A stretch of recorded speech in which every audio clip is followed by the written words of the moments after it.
All right, Mark and Jenny Yarbrough up here. Mark is the chairman of the Limestone County Commission. Man, y'all had a fantastic 4 years. Yeah, we've had a really good 4 Wait, years. what are you most proud of in the 4 years that you've been chairman? Well, it's several things. I'm proud that, you know, the budget that I inherited was $2.4 million in the hole. Right. And they said, here it is, you $2.4 million in the hole. We balanced our budget.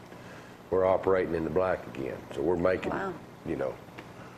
Is it hard to get that across to people as you travel across this great county, that some of the stuff that you've done that wasn't done in the past? Well, you know, a lot of people hear what they want to hear, and then a lot of people, you know, every politician's got their thing, you know, like, I'm going to balance the budget. Well, it's already balanced. So if that's what you're running for, ain't no need running. It's taken care of. Or I'm going to reduce the county debt. You know, the only debt the county has is on the courthouse and the jail. And that was done before I got in office. And the only way to reduce it is to make your mortgage payments, which we're making, and we're reducing that debt $600,000 a Do year. you think most voters, do they actually, or do they more look at something that maybe they didn't go their way, and they're not looking at all the positive things that you did in the 4 years you've been there? Well, you know, you don't ever know. Some people stay really well informed on issues and stuff like that right there, and some don't. Some just show up and vote for, somebody want to come up and vote in Gloria's race, and while they're there, they'll vote in my race and don't really care one way or the other, and vice versa. You never know. You just do the best job you can. That's a big position to need to know. You know, people talk about transparency, but nobody ever does anything about it. Now, when I went into office, we started live streaming our commission meetings. You can watch every one of them. They're archived, put up on our website. And you were advised not to do that. I was advised not to do that, and we did it. So, you know, it's kind of what you can. The thing I'm most proud of, Jamie, is I did everything I promised people I'd do 4 years. I'm not going to have a commercial or come on here and say and tell everybody, I'm going to do this, I'll do that, I'll promise this, I'll promise that if I can't deliver. I'm just not going to do that. And a lot of people will, and I'm not going to do that. We promised more higher paying jobs, brought 7,000 of them. More transparency, we live streamed the commission. Fiscal responsibility, we fixed our budget. Our budget's balanced and we're growing, moving forward. So everything that I had promised, we've done, and we hope to continue that way. It'd be see what the people do next Tuesday. Well, Ms. Chairman, Gina, are you just kind of taking this week off, or? Oh, no, I'm working a full-time job and leaving work and campaigning till 9 or 10 o'clock at night. You ought to be an expert at this because you've done it before. I don't know about an expert, but I do know a little bit about it. So what do y'all do in a week, because election is a week from today?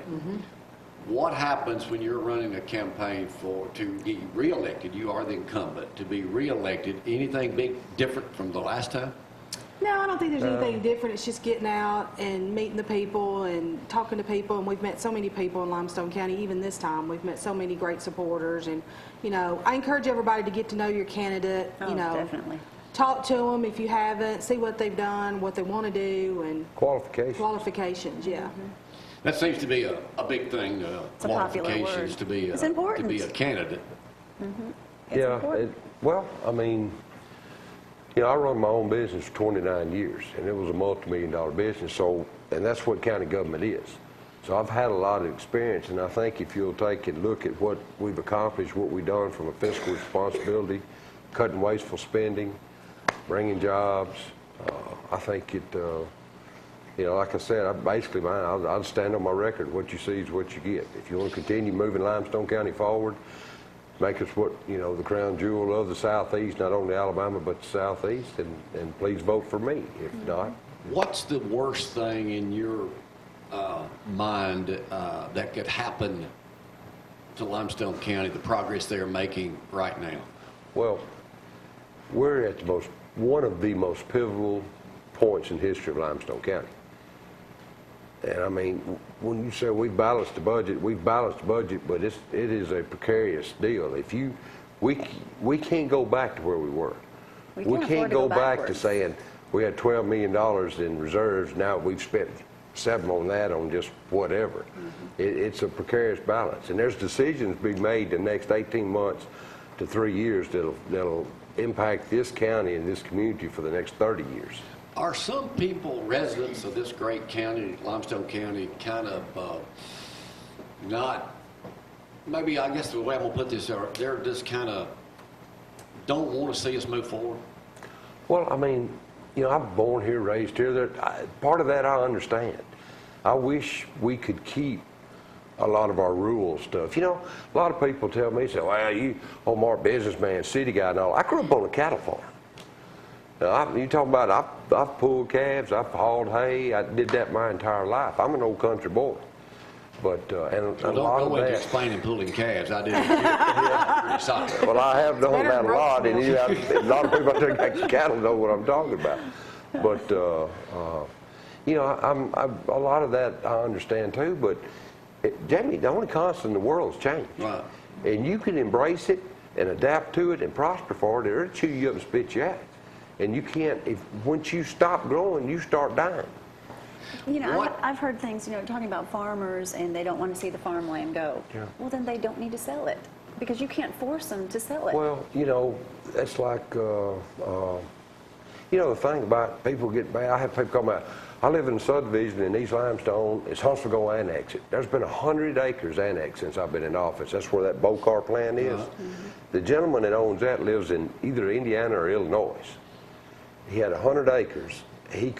29 acres was the wetlands. So he could either have it farmed and make $3,000 a year, or he could sell it for $2.5 million. yeah, what are you going ding, ding, ding? Exactly. Right Well, answer. he sold it for $2.5 million. All right. And you can't Gina, blame them. We'll wrap this up. Why should people vote to re-elect Mark Yarbrough? And you can answer that too after she does, as chairman of the Limestone County Commission. Well, Mark loves our county. He loves our people in our county. He has a big heart. He wants us to grow. He wants us to prosper. And everybody just needs to get out and vote June the 5th and vote Mark Yarbrough. Well, that's about all we can say. Everybody's going to be. Mark, what you got to say? Well, just touch back on one thing. Another thing I'm really proud of, and Gina's did it, Michelle's did it. We wanted to start a Relay for Life team, County for a Cure. We raised over Almost 80,000. Whoa. for that, and that's something, so we've done a lot of quality of life issues and stuff too. So, Well, appreciate what you've done for this Hey, county. thank Go you. ahead. no, Everybody I really would appreciate everyone's consideration, support, and vote on Tuesday, June 5th in the Republican primary. And the Republican primary coming up. We'll be talking more about that as we go through the week. Thank y'all for coming up. Thanks for Thank being you. our friends. Thank you. And we'll come back just a second. Fred, you still here?